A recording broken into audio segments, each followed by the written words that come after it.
Bonjour à toutes et tous. Très heureux de partager ce moment avec vous. Je représente l'Agence nationale du sport avec Eva Serrano, Corinne Callon qui sont présentes ici. Agence nationale du sport qui a été créée en 2019 et qui a vocation à mieux accompagner les athlètes dans leur parcours de performance à tous les âges de leur vie, à toutes les étapes, et qui a essayé de transformer le système, un système qui était à bout de souffle, qui avait vu la France conquérir des podiums internationaux pendant de longues décennies, mais qui avait besoin de se réinventer, en tout cas de se questionner, de se challenger pour répondre aux enjeux de la concurrence internationale. C'est dans ce sens-là que l'agence a été créée, avec une gouvernance partagée, un nouveau modèle. Une agence qui avait vocation à transformer un système que Claude Onesta, notre manager actuel, appelait prêt-à-porter, en un modèle de sur-mesure, très individualisé, en lien avec les spécificités de chaque athlète qui, à tous leurs moments, à toutes les étapes de leur carrière, n'avait pas finalement les mêmes enjeux et les mêmes besoins. Donc en travaillant sur cette petite séquence, on s'est dit avec les collègues qu'il était intéressant de vous donner d'abord un peu les chiffres clés de ce qu'était le sport de haut niveau et ce que ça supposait. Aujourd'hui, il y a un peu plus de 15 000 athlètes qui sont identifiés comme sportifs de haut niveau, donc sur les catégories élite, senior, relève et reconversion. C'est ceux qui ont fait des résultats probants à l'échelle internationale. Et puis, il y a à peu près 10 000 athlètes qui sont sur les listes ministérielles espoirs ou collectifs nationaux, qui sont plutôt en pré-filière, qui sont identifiés comme à fort potentiel, mais qui ne sont pas encore révélés sur la scène internationale. Et puis, on a un peu plus de 7 000 athlètes qui sont dans les structures du PPF, des parcours du plan de formation des fédérations, qui, eux, ont vocation à accompagner les athlètes et puis demain peut-être à intégrer ces listes de haut niveau. On a 69 fédérations que nous accompagnons. Elles sont soit olympiques, soit paralympiques, avec des épreuves qu'on retrouve sur les Jeux d'hiver, les Jeux d'été, et puis des fédérations qui ont des disciplines qui sont reconnues de haut niveau, donc qui ne sont pas des épreuves olympiques et paralympiques. On peut enchaîner la slide, merci. Avec des parcours qui sont particuliers, puisque pour aller chercher une médaille olympique, rêve de tout sportif investi dans sa carrière, il faut environ une dizaine d'années, en fonction des disciplines, de travail pour atteindre cet objectif-là. Et on sait que sur l'Olympiade, qui dure 4 ans, les enjeux sont très forts. Donc c'est là où il faut que les parcours soient les plus individualisés possibles pour répondre justement à l'exigence que suppose la pratique du sport de haut niveau. Et on voit bien qu'en termes de temporalité, les exigences ne sont pas les mêmes.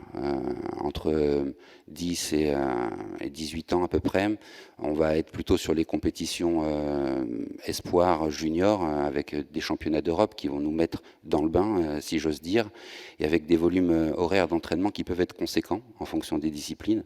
Pour certaines disciplines, on rentre déjà sur des structures de haut niveau en primaire, où on atteint très rapidement plus de 20 heures d'entraînement par semaine.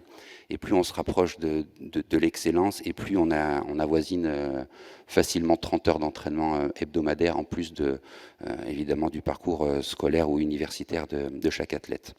C'est évidemment beaucoup de déplacements, entre 200 et 250 jours de déplacement par an en fonction des disciplines. Certaines ont des compétitions à répétition, beaucoup de stages à l'étranger. Donc il faut évidemment en tenir compte dans le parcours de l'athlète. Et puis des exigences qui ne sont pas les mêmes quand on parle de haut niveau ou de haute performance. C'est un petit peu ce que l'Agence nationale du sport a essayé de repositionner. Déjà de bien définir ce qu'est le sport de haut niveau, puisqu'on n'a pas tous la même définition du sportif de haut niveau. Au-delà de son appartenance à une liste ministérielle, c'est surtout les performances réalisées qui lui permettent d'avoir ce statut.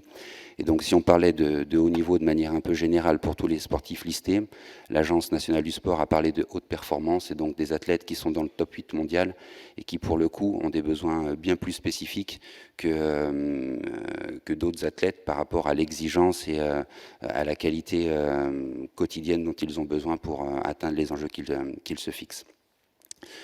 On a essayé d'illustrer sur la slide suivante ce que pouvait être, alors c'est un calendrier d'un lycéen qui s'entraînait à l'INSEP, de ce que pouvait être une partie de son calendrier annuel quand il était sur l'INSEP en jaune, et quand il était en déplacement, vous verrez les étapes en vert ou en orange.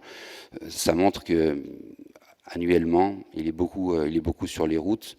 Et sur la slide d'après, vous voyez, sans rentrer trop dans le détail parce que c'est pas l'objet, mais c'était juste pour illustrer un peu le propos, que sa séquence quotidienne peut débuter très tôt le matin avec des formations qui débutent tôt à l'INSEP, et des entraînements ou des études qui peuvent finir très tard, jusqu'à 22 heures. Donc ça montre l'exigence qu'un sportif de haut niveau doit s'imposer pour atteindre les objectifs qu'il se fixe.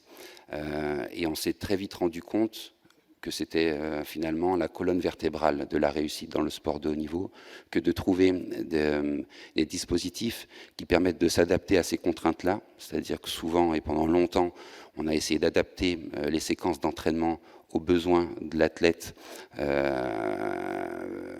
par rapport à ces exigences. Et donc, on se greffait à ce que la formation, à ce que la scolarité ou l'université pouvait proposer. De plus en plus, aujourd'hui, on essaye de transformer les choses pour qu'on puisse construire le projet scolaire ou universitaire autour du projet sportif de l'athlète, pour qu'il puisse faire rayonner la France sur les compétitions de référence comme les Jeux Olympiques ou Paralympiques. Voilà. Et donc, dire que les choses, elles avancent positivement. On est très content d'être ici, évidemment, pour partager avec les autres acteurs les spécificités qui sont les leurs, croiser les regards, peut-être sortir un peu de notre univers à nous, pour mieux comprendre ce qui se passe ailleurs et puis voir ce sur quoi on pourrait s'appuyer. Mais il y a aussi une prise de conscience au niveau national avec un comité de pilotage qui est porté par la ministre des Sports, qui montre sa volonté sur la filière post-bac et sur la dimension de la reconversion, l'enjeu et l'importance de travailler mutuellement sur ces secteurs-là pour mieux accompagner l'athlète, pour qu'il soit à la fin de sa carrière un athlète épanoui, qu'il ait pu faire ce qu'il avait envie et pas simplement ce qu'il pouvait faire par rapport aux offres qui lui étaient proposées. Et on s'appuie pour ça sur ce qu'on a appelé la déclinaison territoriale du dispositif Ambition Bleue. Donc c'est toute la dimension 360 degrés que l'Agence nationale du sport déploie, en s'appuyant sur les maisons régionales de la performance. Je salue la maison régionale de la performance Aura et Nouvelle-Aquitaine qui sont avec nous aujourd'hui et qui ont vocation dans la proximité à apporter des solutions adaptées aux besoins spécifiques des athlètes. Voilà aujourd'hui comment on essaye dans le paysage du sport de haut niveau d'accompagner les athlètes avec encore beaucoup d'enjeux, mais je pense qu'on est quand même sur la bonne voie aujourd'hui.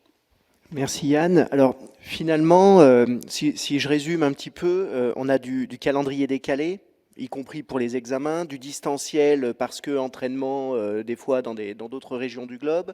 On a des périodes d'examen ou d'évaluation qui peuvent être modulées, mais au regard du calendrier que vous avez présenté, en fait, on n'est pas loin d'un salarié qui serait quelqu'un qui est en activité, en reprise d'études, en formation tout au long de la vie. Vous présentez les volumes horaires qui sont les volumes horaires d'un salarié, donc c'est plutôt pas mal pour le reste des publics. C'est vrai que le sport de haut niveau, de toute façon, est extrêmement exigeant, qu'on est obligé de commencer très jeune sa carrière pour atteindre les sommets autour de 20 ans à peu près, mais là encore, ça dépend de chaque discipline, et que l'exigence que s'impose le sportif de haut niveau est effectivement l'équivalent d'un temps plein. Et si on regarde sur certaines disciplines, on est encore loin de la concurrence internationale qui peut monter jusqu'à 40 heures d'entraînement hebdomadaire.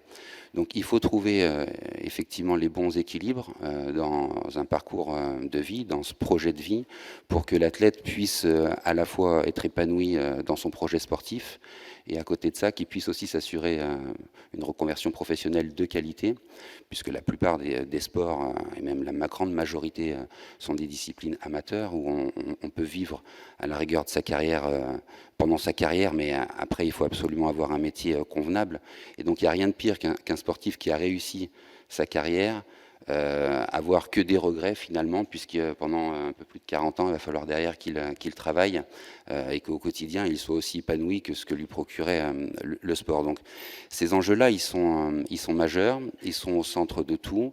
On se rend bien compte que les mentalités évoluent, que les choses sont en train de changer, mais souvent, ça dépend quand même d'un proviseur, d'un chef d'établissement. C'est souvent lié à des personnes, c'est pas des choses assez structurées qui permettent dans la durée de s'installer convenablement.